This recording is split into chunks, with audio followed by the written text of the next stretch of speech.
Bonjour et bienvenue à Presse Éco, votre tribune hebdomadaire d'analyse, de commentaires et de débats sur les sujets de l'actualité nationale et internationale avec nos invités qui sont des hommes de médias, des analystes. Donc avec eux, nous allons essayer de décrypter l'actualité.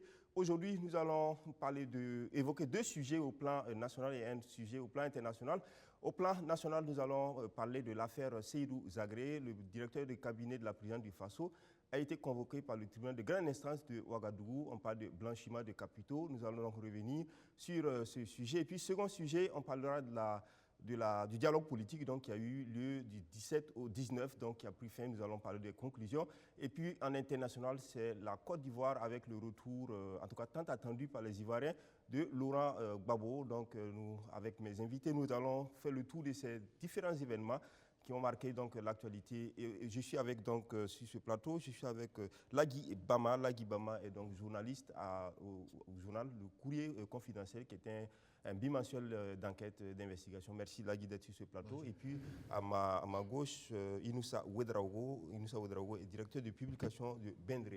Merci Inoussa d'être là. Et puis juste à la droite de Inoussa Ouedraogo, Maître Apollinaire Kilem de Tambela. Il est avocat inscrit au barreau. Il est président du CRI, qui est le Centre de recherche international de stratégie.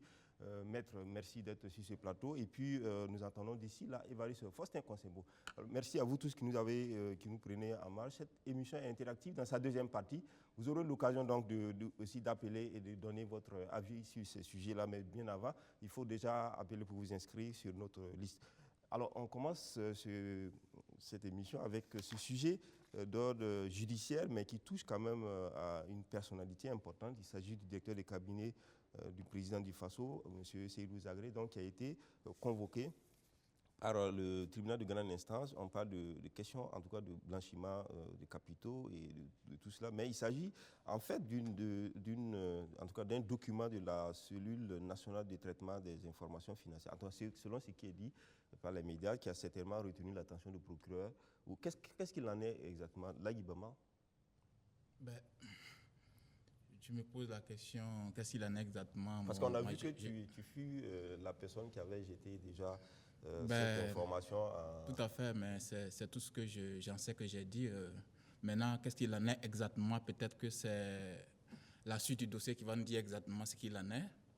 Peut-être aussi le juge qui s'en occupe, qui peut être mieux placé pour en parler.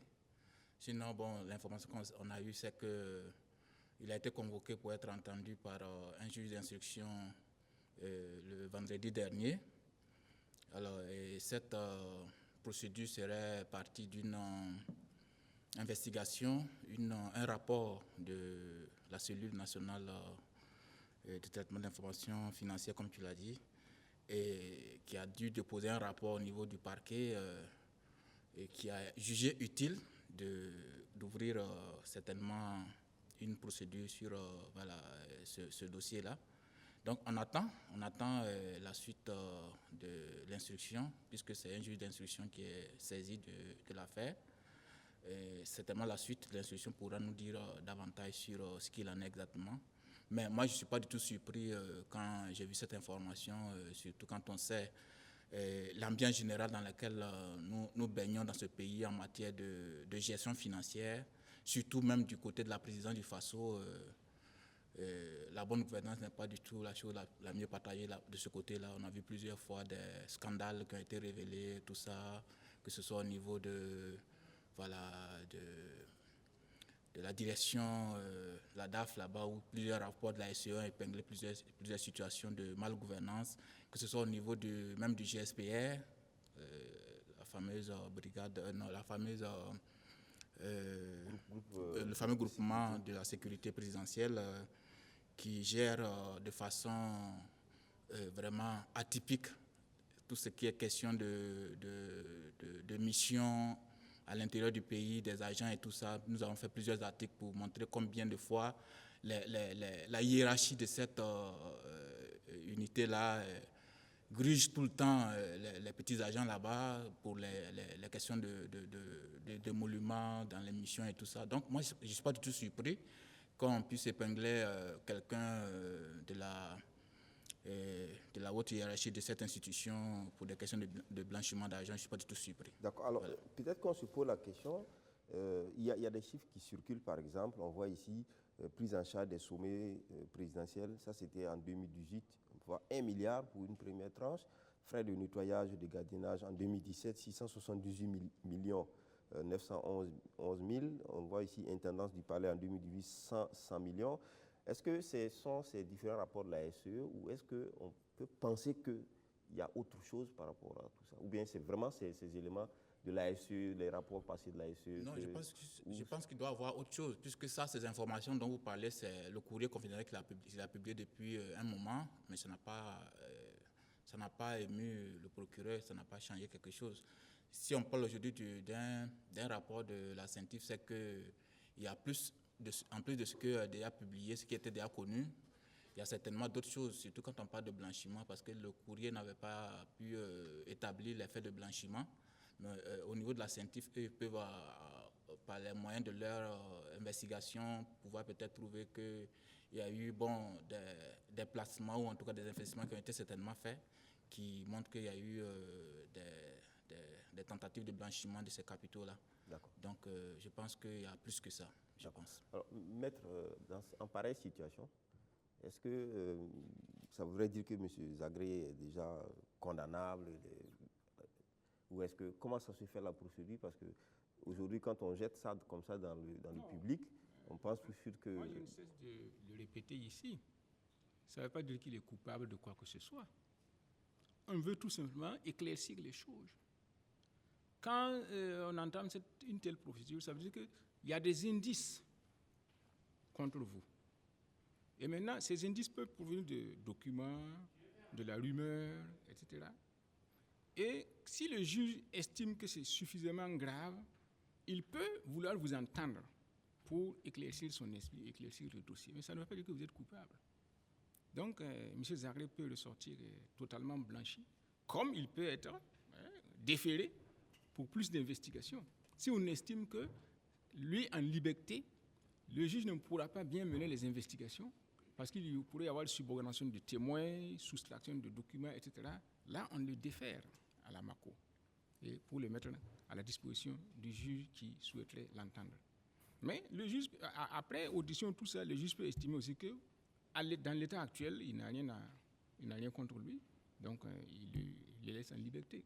Donc, être convoqué devant le juge ou bien même être déposé à la MACO en tant que prévenu ne veut pas dire que vous êtes coupable. C'est à la suite maintenant, s'il y a un jugement, qu'on peut vous déclarer coupable ou pas. Donc, dans l'état actuel, on ne peut pas monter une cabale contre M. Zagré parce que ce n'est que le tout début d'une procédure qui peut être longue ou bien qui peut se terminer rapidement.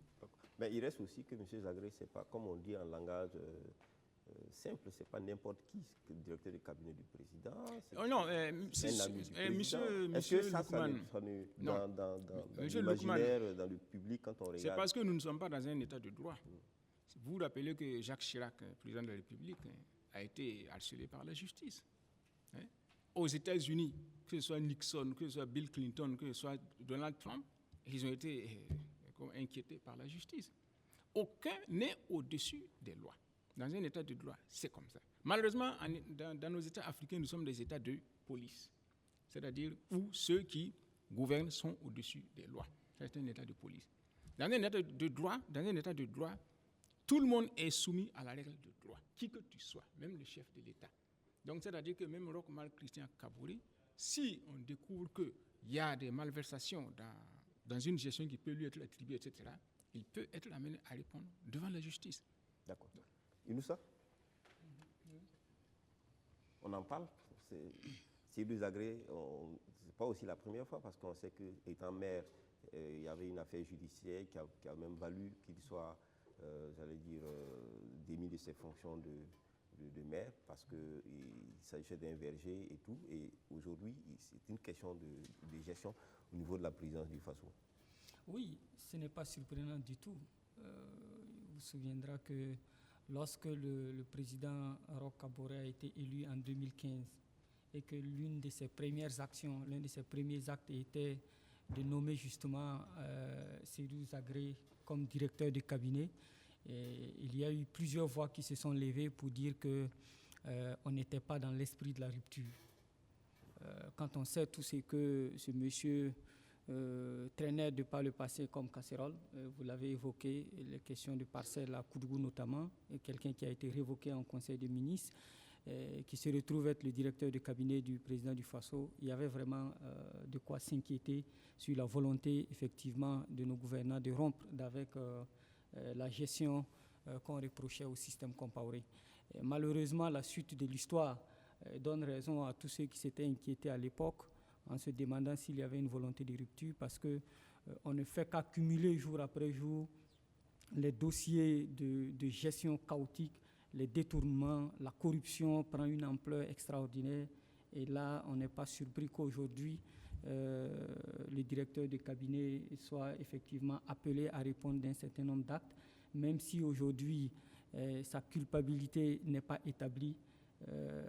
Ça appelle justement encore une fois de plus à s'inquiéter et à appeler les autorités vraiment à comprendre que si l'ancien régime a été chassé les 30 et 31 octobre du pouvoir, ce n'est pas parce que Compaoré durait seulement au pouvoir, mais il y avait le fait que les populations avaient ce désir ardent-là de bonne gestion, de bonne gouvernance. Mais Inoussa, quand on dit comme ça, on a l'impression que pour la révocation en tant que maire, il n'y a pas eu de suite, il n'a pas été condamné, donc il pouvait normalement être nommé par le président. Est-ce que ça posait un problème?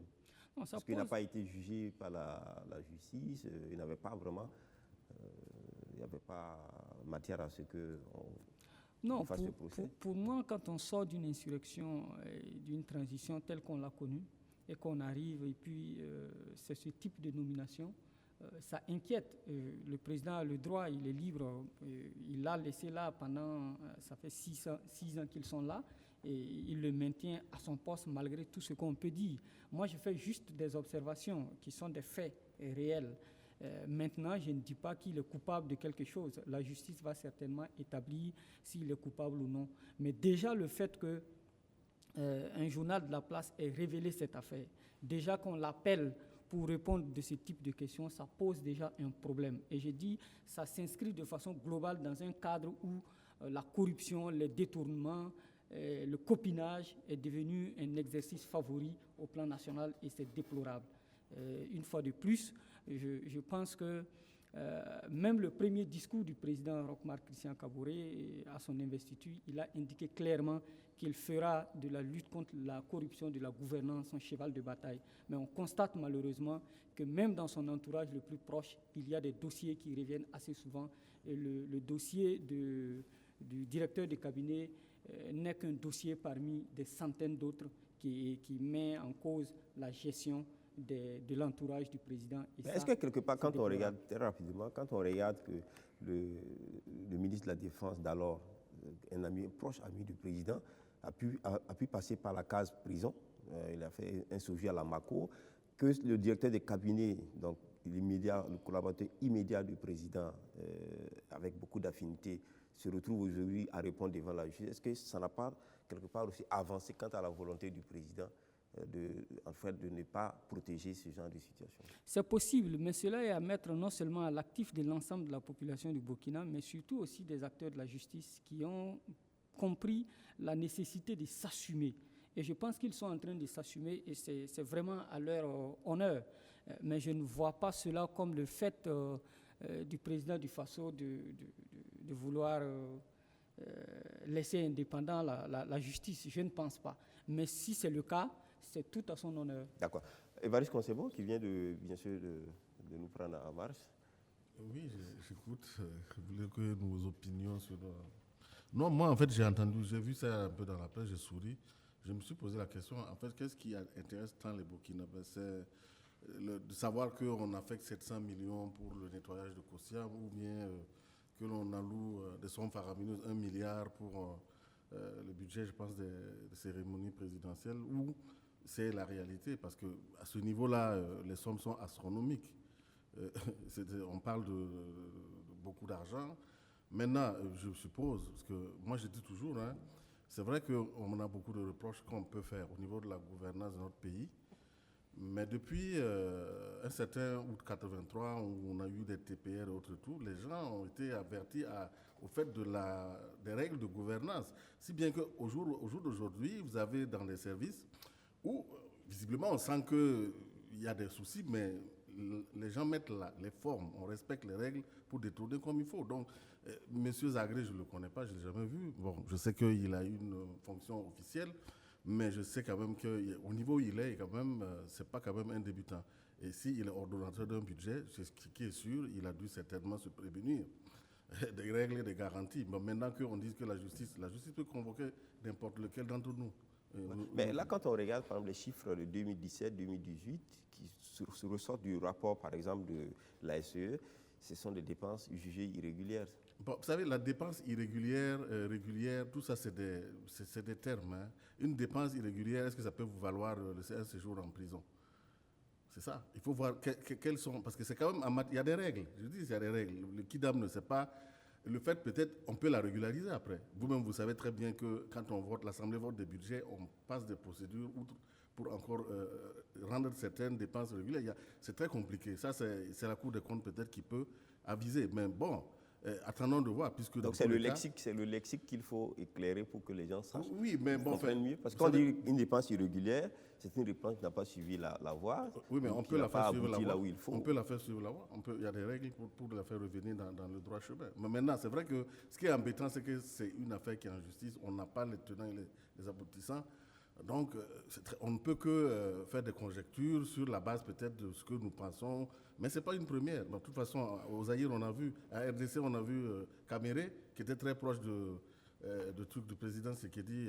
Il séjourne en prison, je pense. Alors, justement, la question qu'on peut, ou l'hypothèse sur laquelle on peut un peu discuter, c'est la réalité politique de tout ça, parce que c'est quand même le directeur de cabinet du président qui va répondre devant la justice. Qu'est-ce qu'on peut aussi avoir comme analyse par rapport à ça? Là, ce que je peux dire par rapport à mon analyse en tant que gestionnaire, parce qu'il y a des mécanismes qui ont permis la mise en évidence de ces faits-là. Que ce soit le CENTIF ou alors la LCE, c'est des mécanismes qui sont fortement liés au niveau de l'exécutif. Donc, je me dis que si réellement c'était une bombe qui pouvait faire sauter la République, comme on le dit, il y aurait eu on aurait pu l'arrêter avant que ça, parce que ce n'est pas le juge qui s'est auto-saisi du dossier, à ce que je sache. Donc, à mon avis, ça va faire picht, ça n'ira pas loin ce dossier-là. Oui, Bama voulait dire quelque chose. Oui, maître. Moi, je voulais dire quelque chose par rapport à l'interpellation de l'ancien ministre de la Défense et puis par rapport à l'interpellation de M. Seydou Zagré. Il ne faut pas lire ça sous l'angle du fait que c'est Roch Kaboré qui voudrait que la justice se fasse, etc. Mais plutôt sous l'angle du fait que les magistrats bénéficient maintenant de textes qui leur permettent de travailler en toute liberté, s'ils le veulent. C'est-à-dire les textes garantissent maintenant la liberté de travail du juge. Tout dépend maintenant de si le juge veut vraiment s'assumer, oui ou non. Qu'est-ce qui se passe? Maintenant, les magistrats ne sont plus notés par le pouvoir politique. C'est le Conseil supérieur de la magistrature qui fait tout. Les affectations, c'est le Conseil supérieur de la magistrature. Les recrutements, c'est le Conseil supérieur de la magistrature. Donc, c'est entre eux. À la limite, c'est comme, par exemple, l'ordre des avocats maintenant. C'est ce que... je reconnais que c'est moi qui ai jeté l'idée pour la première fois. Est-ce que vous avez vu? Donc, les magistrats sont maintenant de plus en plus indépendants.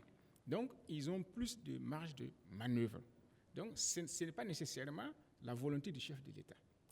Cela dit, il faut dire que le pouvoir politique a des mécanismes pour étouffer les dossiers. Ils ont toujours des mécanismes pour... Vous avez vu ce qui s'est passé dans l'affaire Guillaume Soro à la Cour de cassation, des trucs comme ça. Dans plein de dossiers, le pouvoir politique a toujours des mécanismes pour agir et puis empêcher l'évolution normale d'un dossier et éventuellement même pour l'étouffer. Donc, c'est ça cette précision que je voulais apporter. Alors, donc, précision consiste à dire quoi concrètement? Ce n'est pas uniquement la volonté politique de laisser la justice ou de nettoyer, comme on dit, les écuries d'Ojas, ou alors ce sont les magistrats aujourd'hui qui sont plus à même librement de faire leur travail. Ça peut être les deux. Vous savez, il y a un penseur italien, Thomas di Lampedusa, qui disait qu'il faut que tout bouge pour que rien ne bouge. Donc ça peut être une volonté politique de faire croire qu'on fait alors qu'on ne fait rien. Est-ce que vous avez vu? Bon, on peut appeler Zagreb, n'est-ce pas, devant le juge, etc. Et puis on fait tout pour étouffer l'affaire. La population va se dire, voilà, même le directeur du cabinet a été convoqué devant le juge. Donc ça veut dire que le pouvoir politique, n'est-ce pas, est pour la transparence dans la gestion, etc. Vous voyez, ça peut être des choses comme ça. Okay. Donc, Bama? Non, moi, je voulais revenir sur une partie de l'intervention du grand frère Concebo. Quand il dit que quand une dépense est irrégulière, on peut la régulariser. Moi, je dis que ce n'est pas tout le temps qu'on peut la régulariser. Ça dépend de la nature de l'irrégularité. C'est par exemple un marché public que le DAF devait signer. Je prends un exemple, et que par exemple, par je sais pas, inadvertance, ce soit le DMP qui signe, un défaut de signature, ça peut se régulariser. Mais par exemple, un marché qui devait être passé en appel d'offres ouvert, qu'on a passé en gré à gré, où on a profité de donner à un copain à côté qui a retourné 50% du marché qu'on a mis dans ses poches, et le marché a déjà exécuté l'argent dépensé, on régularise ça comment? Donc ça dépend de la nature des irrégularités. On ne peut pas tout mettre dans le gros sac et dire non, les irrégularités, ce n'est pas toutes les irrégularités qu'on peut régler. Les gens sont tellement sophistiqués maintenant dans leur processus de corruption et de pillage des deniers publics qu'il y a toutes sortes de moyens sophistiqués qu'ils utilisent pour piller l'argent.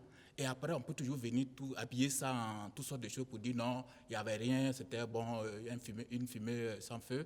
Mais il faut faire très attention ici. Et quand on dit aussi qu'il a été révoqué sous Blaise Compaoré, mais il n'a pas été poursuivi, moi je me demande pourquoi il n'a pas été poursuivi. Il aurait fallu qu'on aille jusqu'au bout de ça, pour qu'on sache exactement ce qu'il y a dedans. Parce que venir dire aujourd'hui que bon, d'ailleurs, il n'a jamais été condamné. C'est ça aussi, on connaît cette procédure aussi dans ce pays. Comme Maître Kambela l'a dit, il ne s'agit pas de se lever, donner l'impression qu'on veut faire avancer les choses, alors qu'en réalité, en sous-main, on fait tout pour ne rien faire avancer. Sous la transition, il avait été interpellé brièvement. Tout à fait. Et tous ces dossiers qu'on a cités, des histoires de détournement qu'on a cités en justice, finalement, c'est allé où? C'est la question qu'on se pose. Même le dossier de Bouddha, il faut bien qu'on puisse nous donner la suite de cette affaire, qu'on sache exactement ce qui s'est passé. Est-ce qu'après on le libère, puis ça reste comme ça, on ne sait pas. Est-ce qu'il est coupable, il n'est pas coupable, finalement on ne sait rien. Et finalement, bon. Est-ce que souvent il n'y a pas trop je veux dire, est-ce que souvent, du point de vue du public, dans la perception du public, est-ce qu'on ne voit pas souvent le monstre ou le diable, alors qu'au fond, il n'y a vraiment pratiquement rien, quand souvent les dossiers n'arrivent pas? C'est ce que j'ai dit tantôt. Oui. C'est peut-être au gouvernement de prendre la décision pour qu'on n'en soit pas là. Parce que ça dépend de ce qu'on nous a déjà servi par le passé. On dit chat échaudé après de l'eau, même l'eau froide. Ouais. Ça dit que par le passé, on nous a tellement floué dans ces histoires que finalement, tout le monde est sur ses gardes. Personne n'a confiance à personne. Et c'est dû à un précédent qui est là. Il faut qu'on donne les gages que l'impunité, là, on veut en finir. Mais on a plusieurs cas de dossiers emblématiques qui sont soldés par une impunité déconcertante, ce qui fait que, bon, personne n'a confiance maintenant à personne. C'est ça la réalité. Oui, bon, non, en fait, je crois que c'est là où le problème se pose, c'est le fait d'enclencher justement les procédures comme ça, et puis ça n'aboutit jamais. Ça donne l'impression effectivement qu'on veut travailler, mais après, ça jette l'opprobre sur ceux-mêmes qui sont cités dans ces dossiers. Je pense qu'eux-mêmes, pour leurs propres intérêts, ont besoin souvent que la procédure aille jusqu'à la fin pour montrer leur innocence. Sinon, ça demeure dans l'esprit justement des populations qu'il y a une volonté manifeste d'étouffer les affaires. Mais quand ce sont des procédures, ça ne dépend plus des victimes elles-mêmes, ça dépend de ceux qui poursuivent, c'est soit l'État ou soit une tierce partie. Oui, donc si ça s'arrête, ce n'est pas la faute de ceux qui sont... C'est ce que je suis en train de dire. Si ça s'arrête, ce n'est pas la faute à celui qui est poursuivi. Mais j'ai dit celui même qui est poursuivi a intérêt à ce que l'affaire soit élucidée. Parce que quand tu es dans la nature comme ça, pour le cas par exemple des agrès dont on parle, bon, l'affaire des parcelles, il est évident qu'il est impliqué, il a été révoqué, on le soupçonne de blanchiment, etc. Mais quand ça reste en l'état et qu'il n'y a pas de communication autour, l'histoire retiendra, même dans 100 ans, dans 200 ans, qu'il y a eu tel fait, mais qui n'a pas été élucidé par notre justice. On a pris plusieurs personnes qu'on a mis en prison juste après l'insurrection. Est-ce que c'était pour s'amuser avec nous ou est-ce qu'il y avait vraiment des choses qu'on leur reprochait? Si oui, il faut juger l'affaire et aboutir à soit à un non-lieu ou à nous dire qu'il n'est pas coupable de quoi que ce soit ou qu'il est coupable et voici les peines qui s'appliquent à lui. En ce moment, tout le monde est quitte et on est tranquille. Mais quand on laisse comme ça, effectivement, ça jette non seulement l'opprobre sur celui qu'on a accusé, mais ça jette le discrédit sur notre justice et partant sur l'ensemble de l'État burkinabé, et c'est déplorable. D'accord. Oui, maître, est-ce que ce n'est pas à la justice souvent aussi de faire ça? Quand ça s'arrête, c'est qui? Non, je vous ai C'est dit- vrai que je vous ceux ai qui dit sont il y a pas- poursuivis, je les vous- victimes, je vous ai dit ont il y a pas quelque chose. longtemps que le politique a des mécanismes pour ralentir un processus judiciaire ou bien pour étouffer une affaire. Est-ce que vous avez vu? Ça, bon, je ne peux pas entrer dans le secret des choses, mais sachez que le politique, bon, avant qu'il y ait la réforme de la magistrature, c'était beaucoup plus prégnant. Maintenant, je sais qu'il y a toujours des mécanismes, mais bien que beaucoup plus fragiles.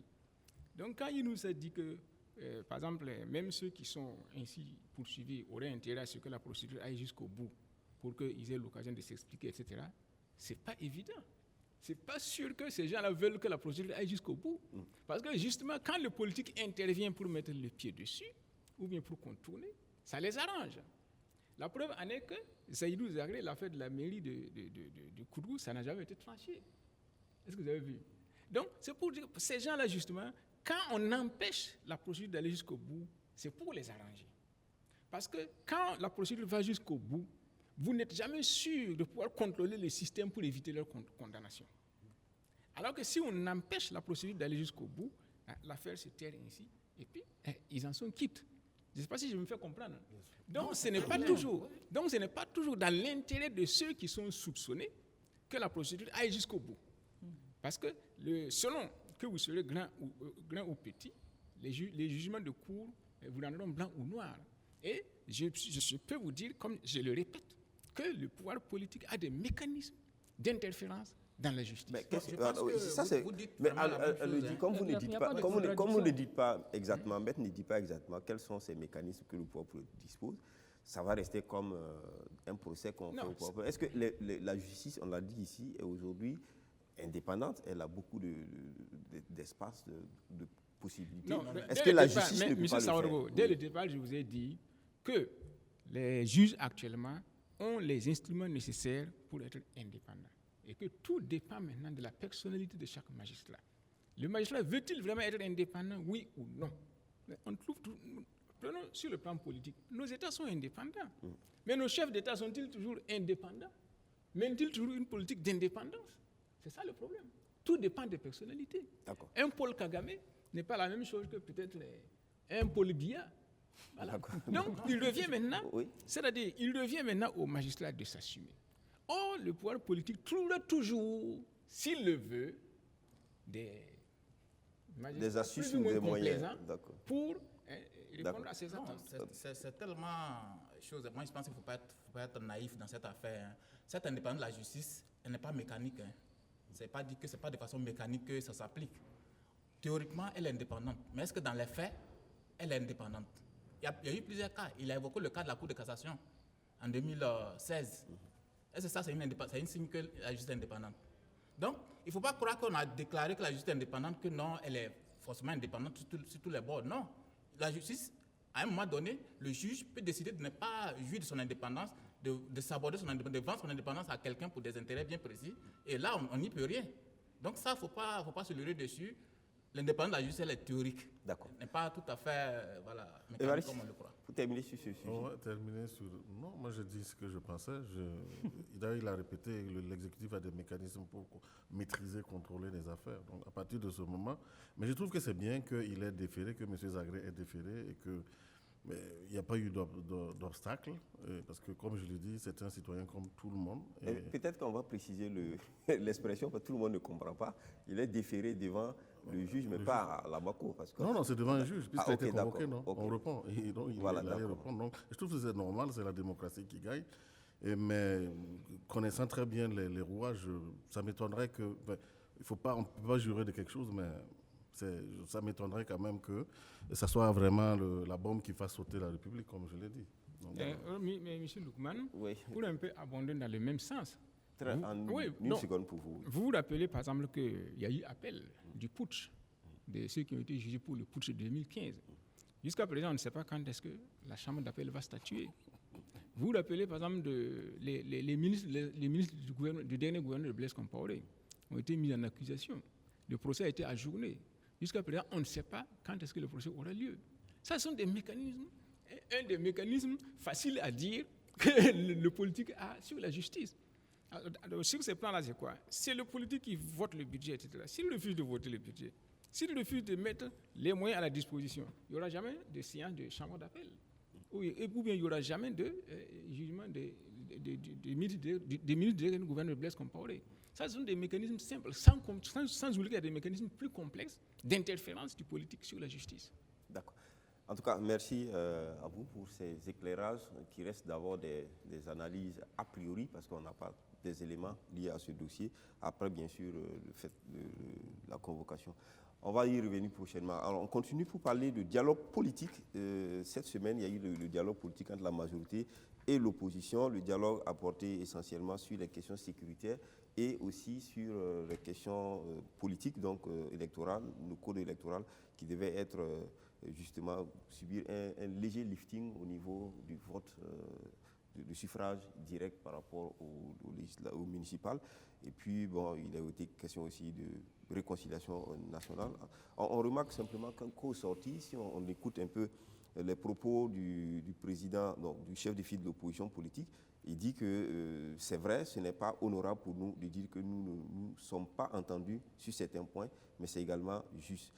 Comme pour dire qu'il n'y a pas eu de consensus, notamment, il y a eu la demande qui est restée, celle de l'opposition, de la démission du ministre de la Défense et du Premier ministre en regard, par rapport bien sûr à la situation sécuritaire qu'on a vécue. Évariste Concebo. Par rapport justement aux conclusions, parce que je pense qu'ils ont suspendu les travaux pour les reprendre en juillet, je pense le 3, et les points d'achoppement, semblerait-il, porteraient sur les 2 points et aussi éventuellement par rapport à d'autres questions qui méritaient peut-être consultation, peut-être des partis. Mais ce que moi je peux dire, le format, je l'ai toujours salué parce que moi j'ai une vision pour les pays en fait africains, notamment. Je pense qu'il faut revoir le format de démocratie. C'est ce que moi j'appelle peut-être, j'emprunte le mot à d'autres, hein, la démocratie consensuelle. Parce que je dis que... on perd trop de temps avec beaucoup d'argent inutile. Donc si ces gens-là peuvent s'entendre et puis concevoir des projets pour sortir les populations de la misère, moi je dis tant mieux, parce qu'il n'y a pas 50 000 solutions pour trouver des réponses. Donc déjà, je pense que c'est bien, l'exercice est bien, il faut donc le fluidifier. Bon, là où je ne suis pas d'accord, c'est vrai, par rapport à la question sécuritaire, demander des démissions, franchement, je dis que quand le navire coule, ce n'est pas le moment de... je ne sais pas, mais même s'ils disent ça, mais qu'est-ce qu'eux ils proposent? Il ne suffit pas de prendre d'un trait de plume des décisions, on révoque le Premier ministre, et ensuite on fait comment? Parce que vous allez trouver le même contexte, les mêmes réalités. Et j'aurais été peut-être plus avisé s'ils avaient mené des réflexions et qu'ils auraient partagé entre eux, pas forcément avec le public, parce que c'est des questions sensibles. Mais là, de Gaulle, je ne suis pas convaincu que dans le cas d'espèce là, demander des têtes, ça va résoudre quelque chose.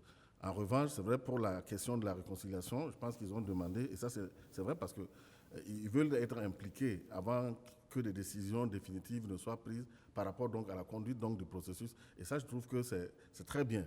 Donc, moi, je trouve que c'était une bonne réunion. Attendons le 3 peut-être pour voir la suite. Alors, est-ce qu'on peut revenir un peu sur ces 2 points? D'abord, sur le fait que l'opposition demande que, par exemple, pour la réconciliation, on a vu qu'il y a le Conseil national d'orientation, qui a été de suivi d'orientation qui a été créé, donc présidé par le Premier ministre, mais l'opposition demande à être d'abord consultée, que l'opposition ait son avis, les acteurs politiques, avant que cette instance ne puisse connaître, ne puisse prendre des décisions. Mais il y a aussi le fait qu'il s'agit du suffrage, on va dire direct, par rapport aux législatives. On n'y passe plus, au municipal, pardon, on ne passe plus par le scrutin des listes, mais c'est un scrutin direct.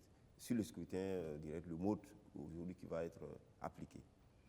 Non, je veux me prononcer sur le format de la rencontre d'abord pour dire que je ne partage pas l'avis de Concebo.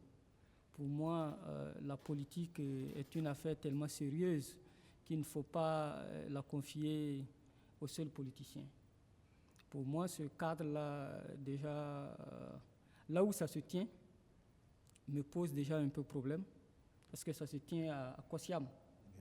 Pour moi, on doit pouvoir trouver un lieu, entre guillemets, neutre, où les acteurs politiques se retrouvent pour discuter de l'avenir du pays. Mais je crois en plus que ça ne peut pas se limiter... Est-ce que le lieu a un problème sur le contenu de ce qui s'est dit?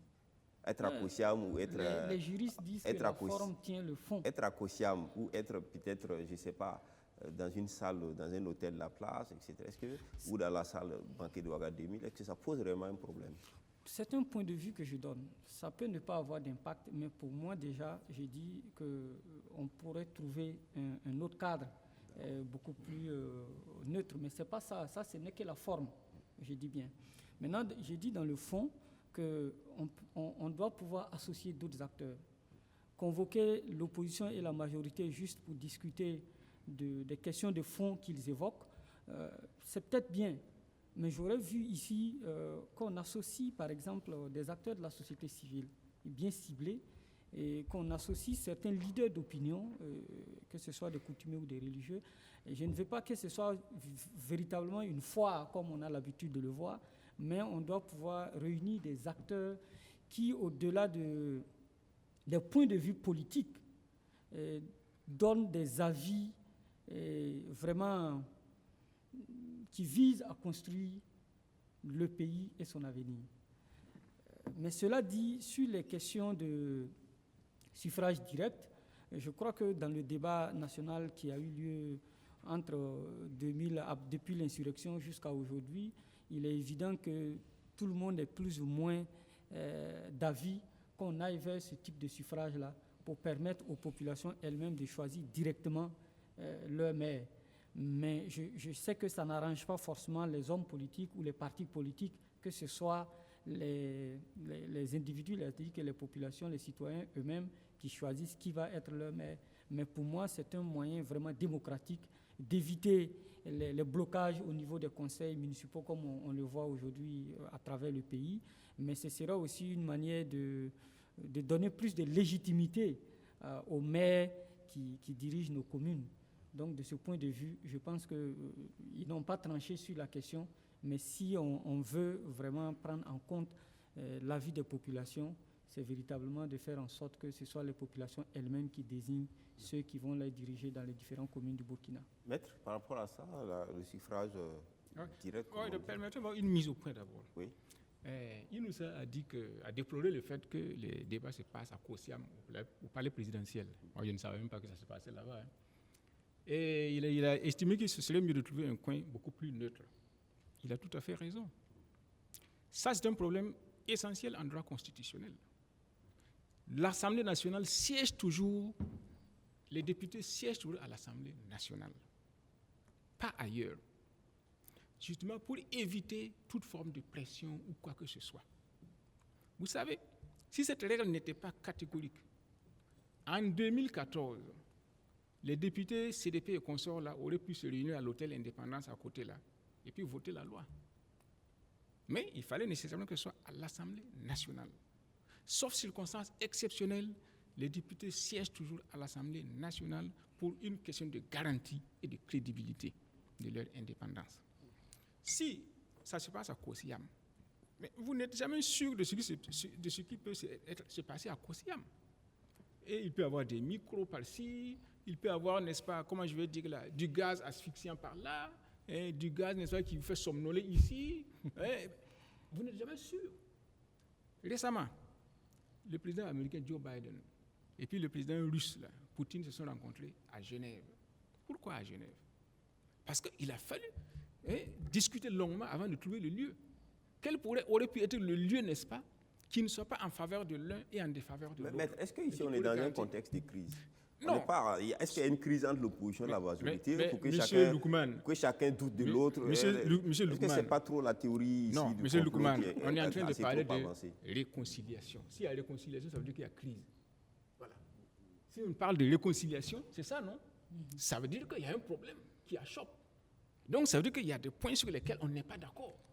Mais ça, c'est un débat, non? C'est un débat contradictoire. Est-ce qu'on est dans un environnement d'hostilité où on veut s'éliminer soi-même, on veut se liquider les autres, les uns quand les les autres? députés, quand les députés votent les lois, ils ne veulent pas s'éliminer non plus. Hein. Mais pourquoi alors on prend la disposition qu'ils doivent siéger toujours à l'Assemblée nationale? C'est une question de crédibilité. C'est tout.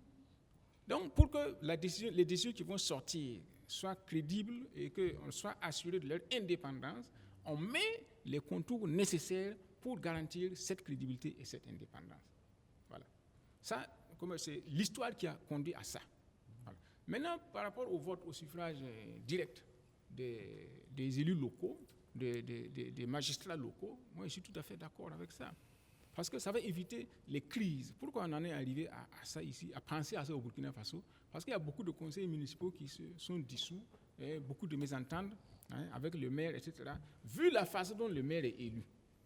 Alors que si le maire est élu au suffrage universel, il devient indépendant des conseillers municipaux et il répond de son mandat devant le peuple.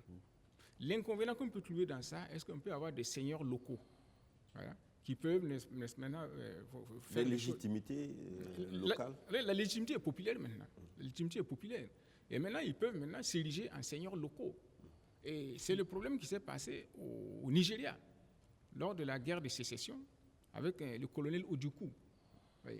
Donc, c'est-à-dire, quand il y a des seigneurs locaux qui ont une forte personnalité, qui ont une légitimité, ils peuvent avoir tendance à vouloir s'affranchir un peu de leur tutelle. Le problème se passe actuellement en Allemagne, avec la Bavière, surtout quand c'était Franz Josef Strauß, qui était le représentant de la Bavière. Il était tellement puissant qu'il faisait partie de tout le gouvernement et il nommait les hommes, parce qu'il était fort de ses assises. Donc, le risque qu'il y a à craindre peut être cela.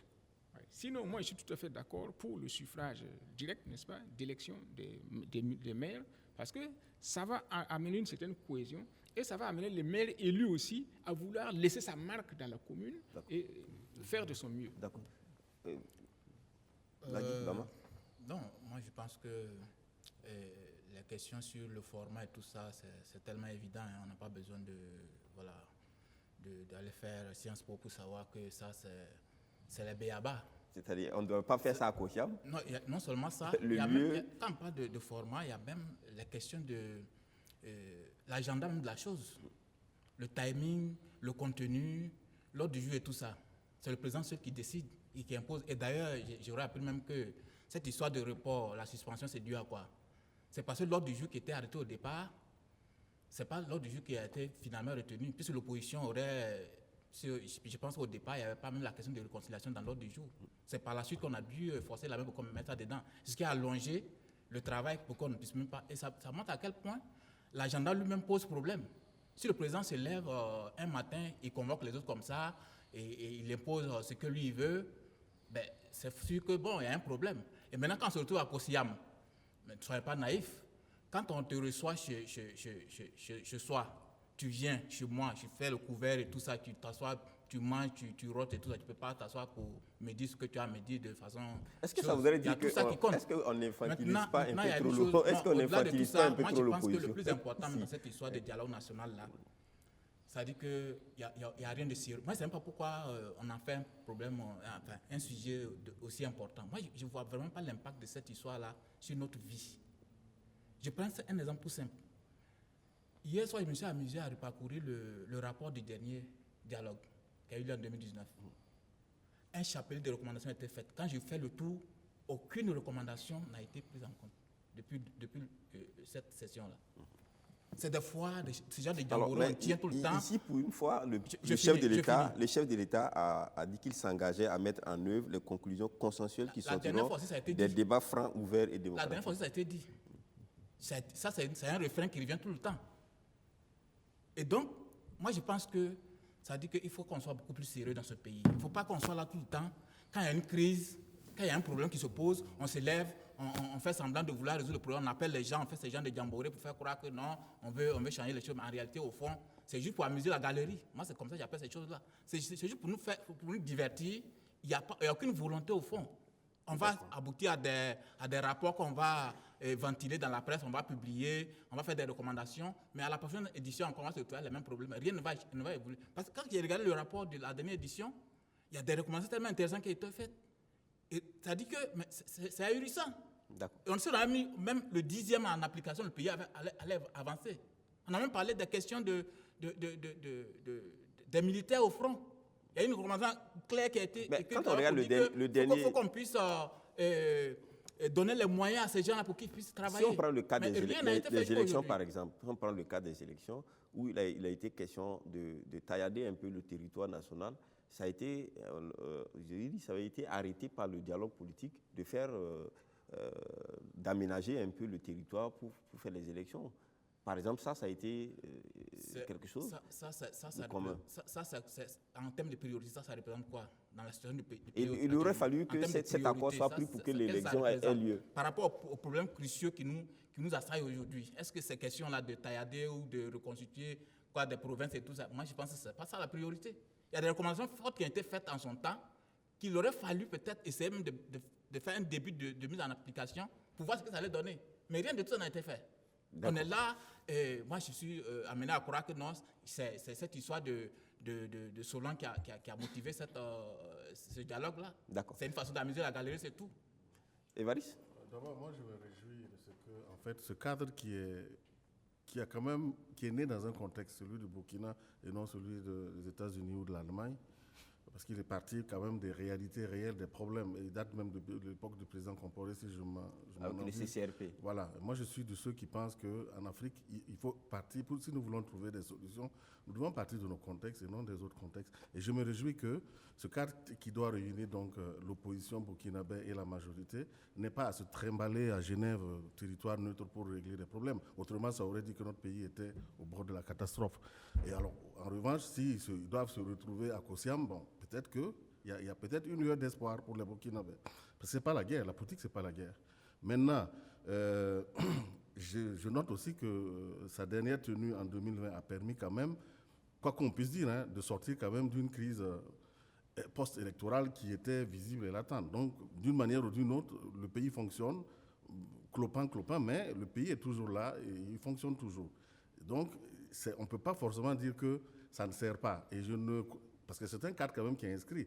Je ne crois pas aussi que sa convocation est forcément liée à des événements. Certainement, ça peut être, puisqu'on dit que un de ses objectifs, c'est de trouver des réponses à des questions politiques préoccupantes pour la nation. Donc, il peut arriver que quand le pays se sent mal, et je dis bien, c'est les acteurs politiques, ce n'est pas Dieu qui va descendre sur terre pour régler les problèmes. Alors, mais Évariste, quand on dit par exemple que dialogue politique, il y a des politiques qui ne sont pas partisans forcément, par exemple la société civile aussi, pour leur implication. Est-ce que ça ne pourrait pas aussi peut-être jouer le jeu de l'équilibre entre l'opposition et la majorité? Effectivement, justement, et là, quand il a dit effectivement que ça c'est une des limites.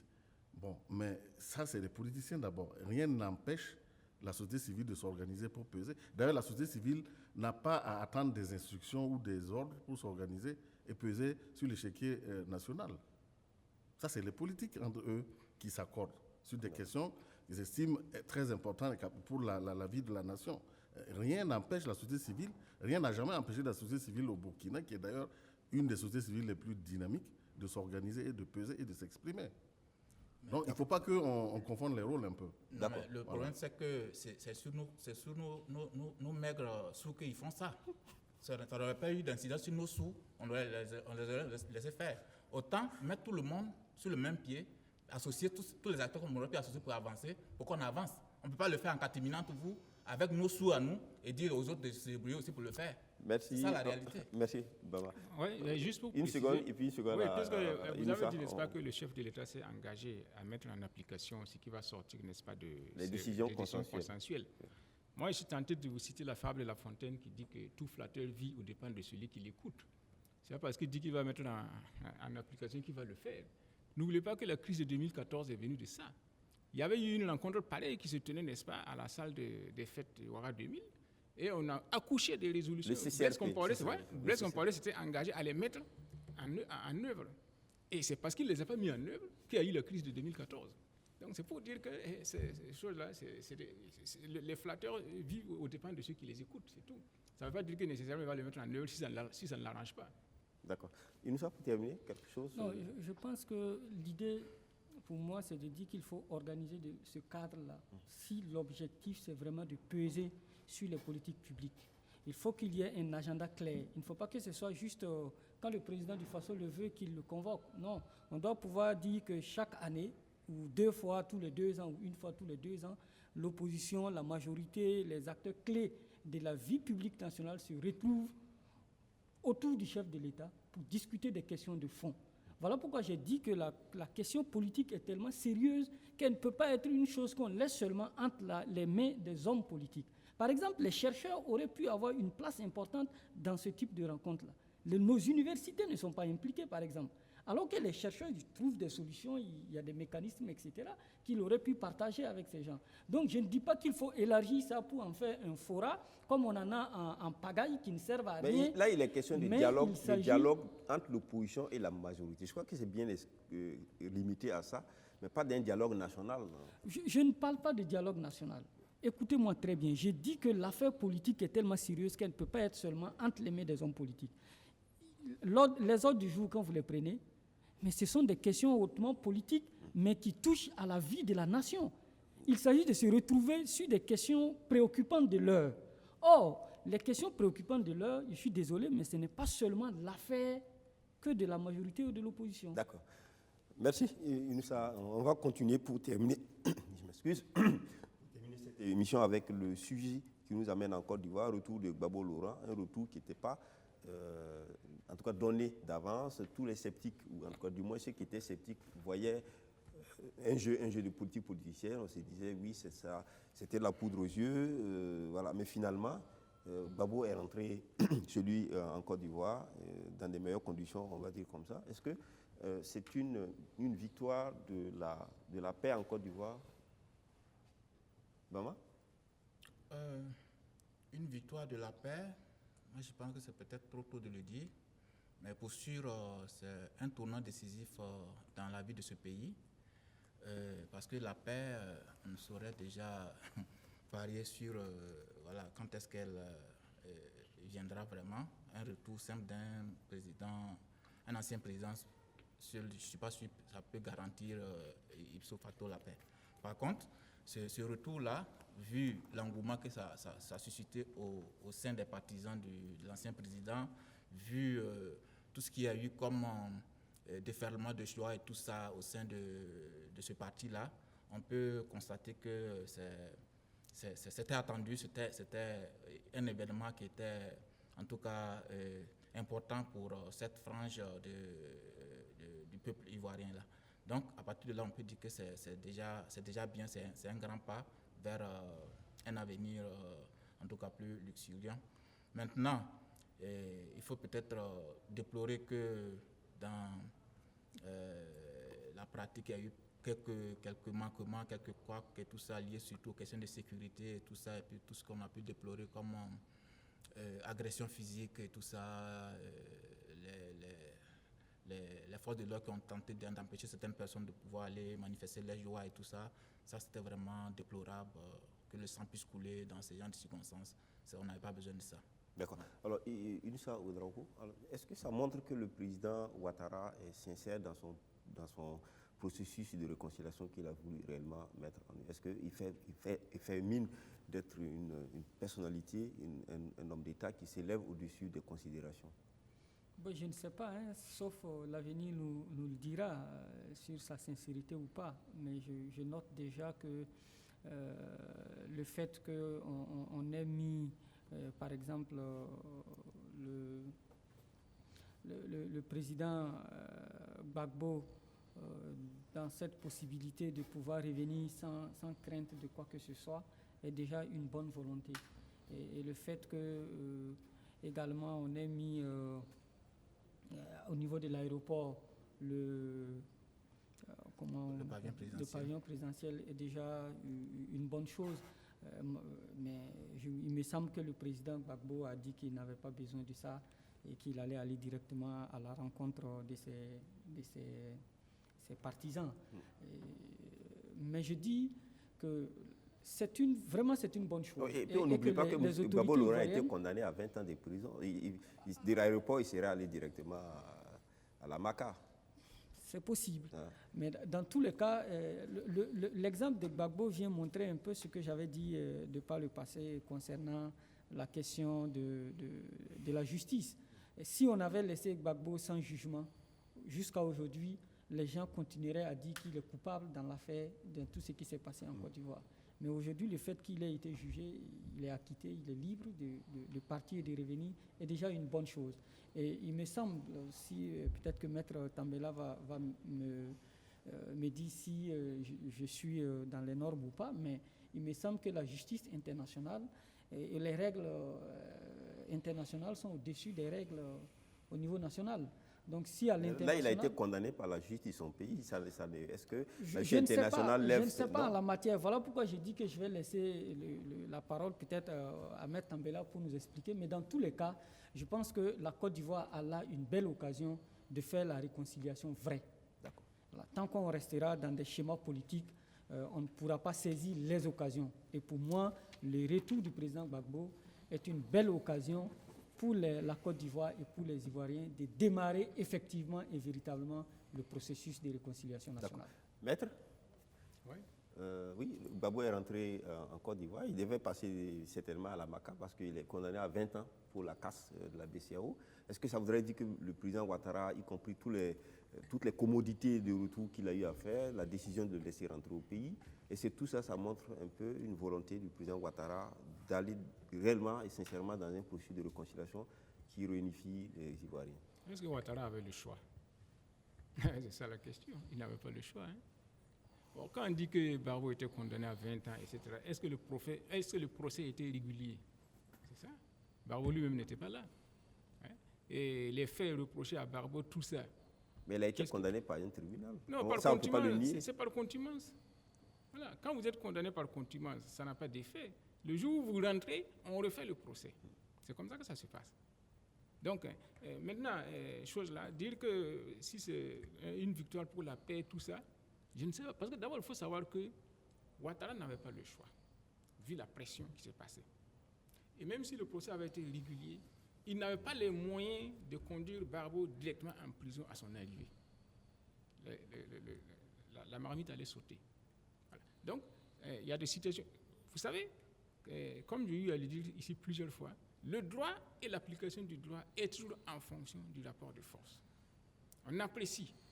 Alors, est-ce qu'aujourd'hui en Côte d'Ivoire, est-ce que ça voudrait dire que le rapport de force est en faveur de Gbagbo? Pas nécessairement.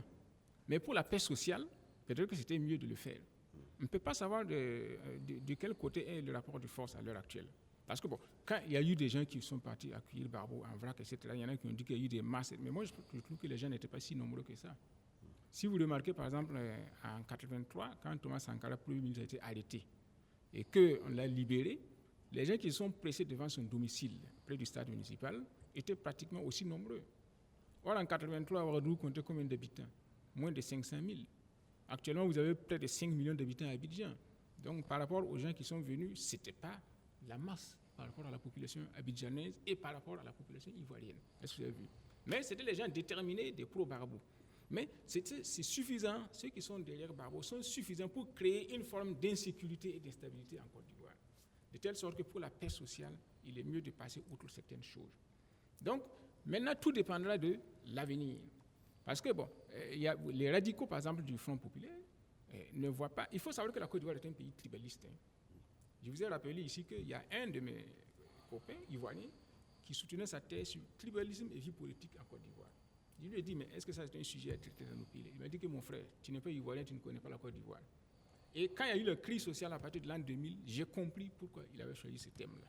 Donc la Côte d'Ivoire est un pays foncièrement tribaliste, où vous avez d'un côté le sud et le nord, d'un côté l'est et puis l'ouest. Voilà. Donc il y a des gens pour qui, quel que soit ce que Ouattara va faire pour eux, c'est Gbagbo ou rien.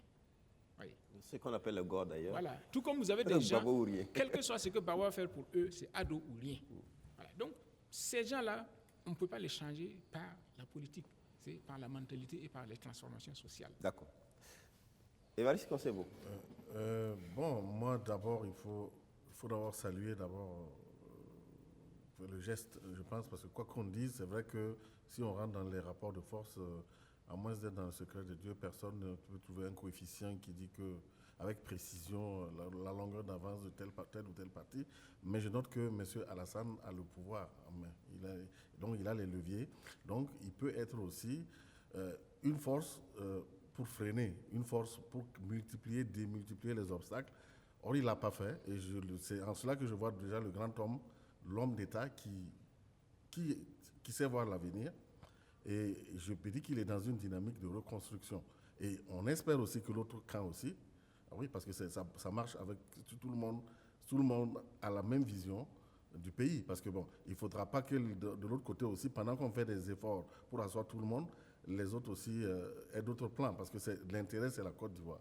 Je pense qu'il y a peut-être une lueur d'espoir de ce côté-là. Alors, mais en même temps, quand on regarde aussi à côté, c'est une chose de son contraire. Il y en a le procès Soro-Guillaume et je pense que l'épisode Soro va peut-être se régler. On requiert la prison à vie pour Soro-Guillaume. Moi, j'appelle ça épisode. Ça va se régler.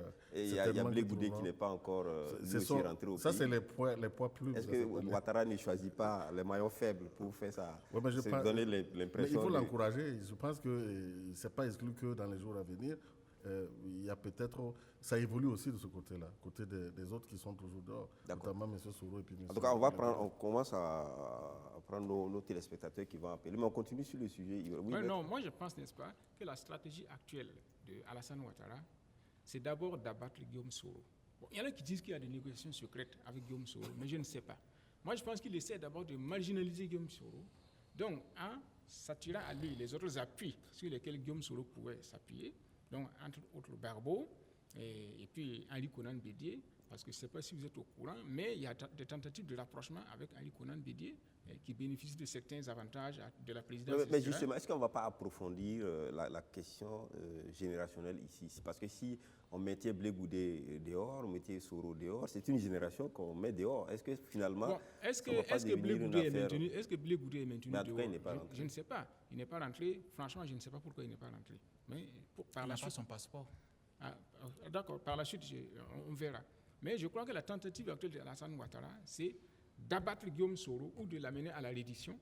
Et après, maintenant, le jeu politique va reprendre. Oui. Est-ce que c'est la méthode, on va dire, la stratégie de diviser pour mieux régner, s'attirer ceux qui sont moins nocifs ou qui peut-être n'ont plus des ambitions politiques? Une chose est sûre, c'est que contrairement aux apparences, moi je ne suis pas sûr que Alassane Ouattara soit aussi serein que le grand frère Conseil-Beau le dit. Quand bien même il est au pouvoir, il a la force publique avec lui. Mais quand on regarde les conditions dans lesquelles il est dans ce mandat-là, ce n'est pas un pouvoir légitime, ça c'est clair. Il est là par usurpation. C'est un troisième mandat qu'il ne devait pas faire. Il est dedans, il a forcé parce qu'il a la force publique avec lui. Il est dedans. Il n'est pas du tout légitime. Donc, sachant tout ça, il n'est pas aussi fort que ça pour faire à sa tête. Il a été élu quand même. Il a été élu dans quelles conditions? Il a été élu dans quelles conditions? Cette élection a été validée par le Conseil constitutionnel. Avec quel adversaire et tout ça? Ça, ce n'est pas une élection. Moi, je n'appelle pas ça une élection. On ne peut pas user de toutes sortes de manèges pour maintenir les gens qui pouvaient vraiment t'inquiéter à l'écart, choisir quelques menus frétins pour aller à une élection, se faire élire avec un sort à la soviète et puis dire qu'on est président légitime. Ça, ce n'est pas une élection. Donc, ce mandat-là, c'est un mandat de trop pour lui. Lui-même, il le sait. Il n'est pas du tout légitime. Et ça compte même de popularité en dehors de ses militants du RHDP. Il sait qu'il n'est pas aussi coté que ça en Côte d'Ivoire aujourd'hui. Donc, il est obligé, en tout cas, de négocier tous les tournants pour pouvoir sortir de ce mandat-là vraiment la tête encore haute, quoi. Sinon, lui-même, il sait qu'il n'est pas aussi fort que ça. D'accord. On va prendre notre premier téléspectateur, M. Ouma Touré, qui appelle de Bobo Dioulasso sur le retour de Gbagbo en Côte d'Ivoire. M. Touré. Oui, bonjour, Sato. Oui, bonjour. Alors, si vous m'accordez 30 secondes, j'aimerais dire pour ce qui concerne le dialogue politique que, à l'image du premier dialogue qui a été un échec, puisque, comme vient de le dire M. Bama, les points qui faisaient objet d'accord n'ont pas été mis en œuvre. Ne parlons pas déjà de ceux qui faisaient des accords. Et je pense qu'à l'image donc de ce premier dialogue, le deuxième sera un échec. Il est même inutile. Parce que ceux qui faisaient l'opposition, la véritable opposition, je ne dirais pas qu'ils sont à la mangeoire, mais ils sont justement au poste de prestige. Il y a Benouende Sankara, il y a Zéphirin Diabré. Pour moi, c'était l'opposition. Parce que le CDP, avec Edi Komboué à la tête, je ne l'ai jamais considéré comme étant un opposant, puisque il s'agisse de Roch-Marc Christian Kaboré comme de Zéphirin Diabré, ils étaient tous premiers ministres sous Blaise Compaoré. Ils ont été présidentiables avant Edi Kombouego.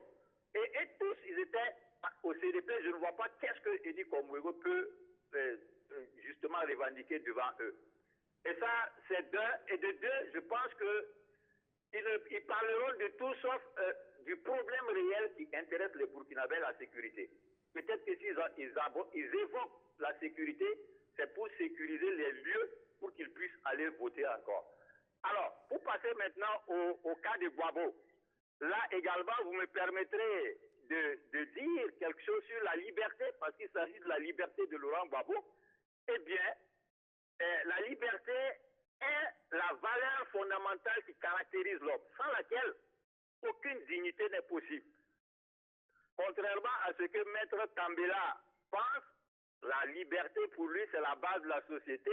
Il a contredit Karl Marx pour ça. Il dit que d'après Karl Marx, la base de la société c'est l'économie, je dirais la production des biens et des services. Et c'est cela, l'étude de l'économie, ça revient à la même chose. Bien, c'est véritablement Marx qui a raison parce que pour vivre, l'homme a besoin de se nourrir, de se loger, de se vêtir. Sans cela, la société des hommes n'existerait pas, on serait dans la jungle.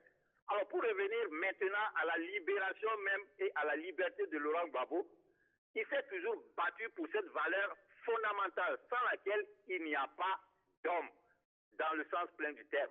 Et la dignité de l'homme, comme je le dis, est fondée sur sa liberté. Et ça a été une conviction pour Laurent Gbagbo, se battre pour sa liberté, se battre pour la liberté du peuple ivoirien. C'est ce qu'il a fait depuis 2000 et que des rebelles ont stoppé. Maintenant, quand on l'arrête avec l'aide de l'impérialisme Sarkozy, eh bien, la raison, à mon sens, ce n'était pas pour les élections, c'était tout simplement dans les visées de Sarkozy d'éliminer d'abord tous ceux qui pensent, qui réfléchissent par leur tête, comme Laurent Gbagbo, comme Kadhafi, avant justement de faire ce qu'il appelait la révolution pour la démocratie libérale. Alors, moi je dis, le retour de Laurent Gbagbo doit permettre justement de faire la lumière, toute la lumière, non pas uniquement sur les élections qu'il a gagnées en partie, parce que quand on procédait justement à l'élimination de quelques petites circonscriptions, c'est lui qui gagnait largement. Mais quand on ajoute ces circonscriptions, c'est Ouattara qui gagnait. Alors, ça veut dire quelque part qu'il n'y a pas eu de vérité. Si on avait voulu connaître la vérité, on aurait récompté ou bien reprendre les élections et on aurait tout simplement évité tous ces massacres. Monsieur Touré. Eh bien, on a libéré Laurent Gbagbo parce qu'il n'y avait rien. Il a été blanchi. Donc aujourd'hui, il est en posture non pas de bourreau, mais de victime, parce que c'est lui qui a toujours été attaqué. Et pourtant, c'est lui qu'on a amené.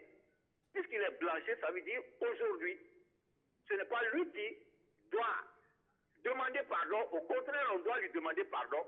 Parce qu'on s'est caché derrière des impérialistes pour l'attaquer. Monsieur Touré, oui? Voilà, merci pour votre intervention. Mais il faut rappeler aussi qu'il y a eu près de 3000, plus de 3000 morts aujourd'hui non élucidés. On ne sait pas qui a tué qui, alors que Gbagbo était au pouvoir en ce temps. On n'a pas tué ses compatriotes qui les protègent. Il plaît l'unité nationale. On est venu saper les bases de cette unité nationale.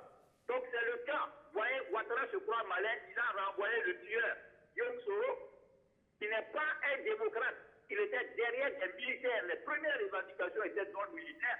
Il est venu avec sa gueule de bois, transformer cela en revendication politique. Donc ce sont eux les coupables. Ouattara se croit intelligent parce que lorsque la CPI a voulu faire venir l'autre camp, eh bien, il a commencé à gracier les gens, il a commencé tout simplement à tendre la main de la réconciliation. D'accord. Merci. Merci, M. Touré. Merci, M. Touré, pour votre intervention, qui a été très long. On vous a fait beaucoup de faveurs. Je vais intervenir puisqu'il m'a cité. D'accord. Effectivement, je ne sais pas s'il me lu ou bien s'il me contredit. Effectivement, moi, je contredis Karl Marx. qui dit que c'est l'économie qui est le moteur de la société. Et moi, je dis que c'est la liberté qui est le moteur de la société. Parce que c'est la liberté qui crée l'initiative et qui détermine l'être humain. La preuve en est que vous avez des gens qui, parfois, refusent de manger, qui font le jeûne, grève de la faim et tout ça. Ils finissent par manger, hein? Non, il y en a qui meurent jusqu'à... Bobby Sands en Irlande, il est allé jusqu'à mourir. Ceux qui combattaient pour l'indépendance de l'Irlande, l'IRA, Bobby Sands, en 1984, allé jusqu'à mourir. Il n'y a pas longtemps, il y a une Iranienne aussi qui est morte comme ça. Là. Et il y a des gens, par exemple, qui quittent tout et qui vont dans l'ermitage. Les premiers ermites là, en Égypte, c'est des gens qui avaient tout quitté et qui étaient partis dans le désert. Raoul Folero, c'est la même chose. Il y a des gens qui quittent les palais. Vous savez, n'est-ce pas, la fille du roi Louis, je crois que c'est Louis XVI, non? Ou bien c'est Louis XV, qui a quitté les palais de Versailles et qui est parti s'enfermer dans un monastère. Donc, même le roi Charles Quint, le grand Charles Quint, n'est-ce pas, dont on dit que le soleil ne se couchait jamais sur son empire, parce qu'il avait des terres tellement vastes que partout où on allait dans son domaine, on pouvait voir le soleil. Comment il a fini? Il a fini par tout quitter et aller se réfugier dans un monastère où il est décédé. C'est donc pourquoi? Pour respecter leur choix. C'est la liberté qui est le moteur de l'humanité. Ce n'est pas l'économie, contrairement à ce que dit Karl Marx.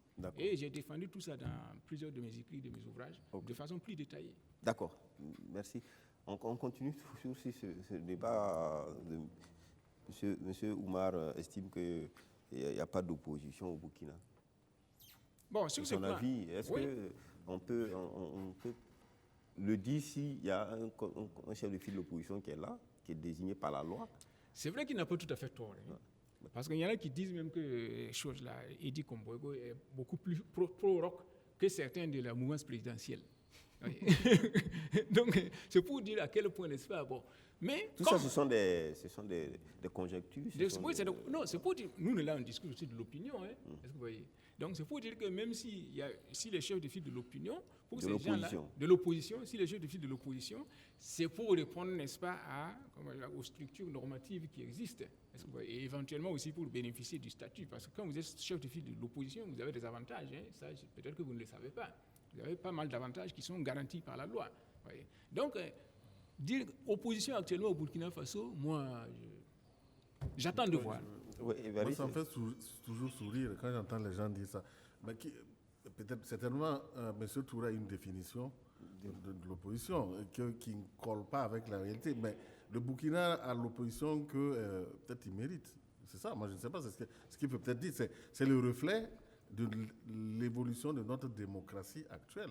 Peut-être que monsieur Edi Komboigo n'a pas eu la chance de venir à un moment où l'opposition était plus radicale, plus extrême. Aujourd'hui, on parle de dialogue politique, donc il est normal qu'on confonde peut-être le rôle de l'opposition d'antan et l'opposition d'aujourd'hui, mais il reste quand même l'opposition. Il faut se dire une chose, à l'issue des dernières élections... On prend le troisième téléspectateur, monsieur Balboné, qui appelle de Tinkodogo, sur le retour de Laurent Gbagbo. Monsieur Balboné. Oui, bonjour. Bonjour, allez-y pour votre intervention. Oui, bonjour. Voilà, bon, je voulais en tout cas apprécier et puis féliciter le retour de notre président Laurent Gbagbo. Voilà, et encore dire à les Africains, il faut que nous soyons mûrs. Parce qu'à chaque fois, on nous laisse berner par l'impérialisme qui vient de berner ici. À la dernière minute, on ne sait pas là où on rentre au juste. Monsieur Balboné, voilà. Oui. Il faut baisser le volume de votre appareil à côté. Ou vous éloignez de votre appareil. Bon, voilà. Évariste, on continue. Non, en fait, c'est pour dire que c'est l'État. Nous avons aussi notre démocratie quand même à un socle. Ce sont les réalités locales, ce sont les populations, les régions. Et bon, l'opposition aussi est un reflet. C'est comme un miroir, en fait, en quelque sorte. Donc, quand on dit, par exemple, que la classe politique est corrompue, peut-être que la population aussi est corrompue. Moi, je ne sais pas, il y a certainement une proportion. C'est lié, tout se tient. Donc, il ne peut pas, parce qu'ils ne sortent pas de la cuisse de Jupiter, quoi qu'on dise, les hommes politiques. D'accord. Bama, est-ce que ce n'est pas un procès qu'on fait à M. Edi Komboigo de dire qu'on ne voit pas l'opposition? Est-ce que, quand on regarde un peu l'opposition par le passé, l'environnement politique n'était pas celui qu'on a aujourd'hui, un contexte où aujourd'hui on demande plus aux différentes parti, de se retrouver un peu au centre, de dialoguer, etc. Est-ce qu'on peut être l'opposant d'hier dans ces conditions? Non, moi, je pense qu'il y a deux choses qu'il faut voir dans cette situation-là. Je sais que je me rappelle que j'étais de ceux-là au tout début, après l'élection de 2020, qui disait qu'il n'y avait plus d'opposition au Burkina. Tout simplement parce que quand on regarde les affinités des uns et des autres, il dit Komboré, effectivement, comme les uns et les autres l'ont dit, il est proche du président, c'est connu, ils ont des intérêts liés et tout ça. Sur cette base, on peut considérer qu'il n'y a plus d'opposition. Mais il n'empêche que, par l'évolution des choses, on peut se retrouver dans un contexte où Edi Komboré peut se retrouver dans une situation où il peut être tenté de croire qu'il a sa chance à jouer. Bien sûr. Il peut accéder au trône comme son ami qui est déjà au trône.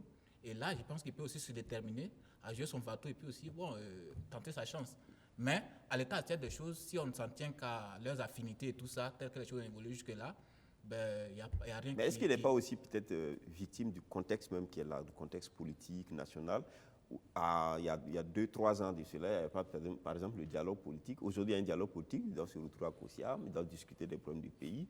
Parce que, est-ce que ça aussi, ça ne joue pas contre peut-être certains élans ou certains zèles, par exemple, de l'opposition qu'on a vu par le passé, où tout était radical, tout était... Peut-être si se laisse avoir dans ça, c'est que c'est l'explication, c'est le prolongement de ce qu'on a dit tantôt, à savoir qu'il est déjà proche de la majorité. D'accord. Sinon, ça ne devrait pas empêcher un opposant. Et d'ailleurs, je te corrige, le dialogue n'a pas commencé il y a 2 ou 3 ans. C'est une vieille pratique depuis Blaise Compaoré, il faut se rappeler. Donc, moi, je pense qu'un opposant qui est vraiment déterminé, ce genre de pratique ne peut pas l'empêcher de jouer son rôle d'opposant. D'accord. Alors, on va prendre notre dernier téléspectateur, le troisième, M. Balbonnet, qui revient. M. Balbonnet. Oui, allô. Allez-y pour votre intervention. Voilà, je suis très fier du retour de notre président Laurent Gbagbo, de revenir gagner. Votre président, on ne comprend pas bien votre président en tant que qui? Oui. En tant qu'Africain ou en tant que... Oui, en tant qu'Africain. Ok. Voilà, c'était le vrai président qui a été élu et que l'impérialisme est venu nous imposer une autre personne. Et aujourd'hui, on le rappelle qu'on l'a acquitté au niveau de la CPI. Alors qu'il y a eu 2 palabres, il y a 8 palabres. On dit que ce n'est pas le premier. Donc si ce n'est pas le premier, ça doit être automatiquement la deuxième personne. Parce qu'entre Alassane et Gbagbo, si aujourd'hui que Gbagbo a été acquitté, que ce n'est pas Gbagbo, donc automatiquement c'est Alassane. En tout cas, normalement, sur nos contextes, c'est comme ça. Voilà pourquoi il s'est démontré qu'il va tendre la main à Gbagbo de rentrer normalement. Non. Il n'avait pas le choix de le faire plus que ça.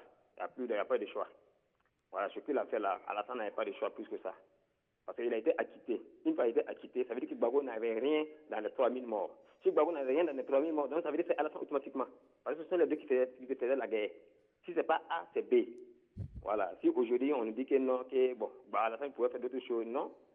Mais en tout cas, même s'il fait quelque chose, c'est qu'à la longue, quoi qu'il soit, il allait subi aussi ce que Gbagbo a subi. Voilà, normalement. Donc il ne pouvait pas faire plus que ça. D'accord. Merci. Oui. Non, c'est pour intervenir. Je peux dire que. Très rapidement, il nous reste quelques 2 minutes. Je peux dire qu'on est dans la même longueur d'onde, puisque j'ai dit est-ce qu'Alassane avait le choix. D'accord. Maintenant, quand il dit que si Gbagbo a été acquitté, c'est que les 3000 morts, n'est-ce pas, c'est Alassane qui est responsable. Il faut savoir qu'en droit, il y a un principe fondamental qu'on appelle l'imputabilité. Voilà. Il faut pouvoir imputer la charge ou le délit à quelqu'un. Si vous ne pouvez pas le faire, vous ne pouvez pas le condamner. Donc, si dire que c'est Alassane qui est responsable, c'est comme ceux qui condamnaient Gbagbo. Il faut apporter la preuve que Alassane est intervenu dans la commission des 3000 morts. Comme il fallait apporter la preuve que Gbagbo est intervenu. C'est ça le vrai problème. Et c'est ce qui a fait que Jean-Pierre Bemba aussi a été acquitté à la CPI. Voilà, c'est le problème d'imputabilité qui est fondamental. Alors, Insa? Je voulais réagir sur la question de l'opposition pour dire que je comprends un peu M. Touré parce que de nos opposants, on attend un contre-pouvoir. Et en général, quand on regarde nos oppositions, on a le sentiment qu'il n'y a pas de contre-pouvoir. Et ça peut amener le citoyen à avoir l'impression que ses intérêts ne sont pas défendus vis-à-vis de ceux qui dirigent. Quand on prend par exemple les problèmes que nous vivons depuis, et qu'on regarde le discours de l'opposition, ça se limite à la limite que du discours.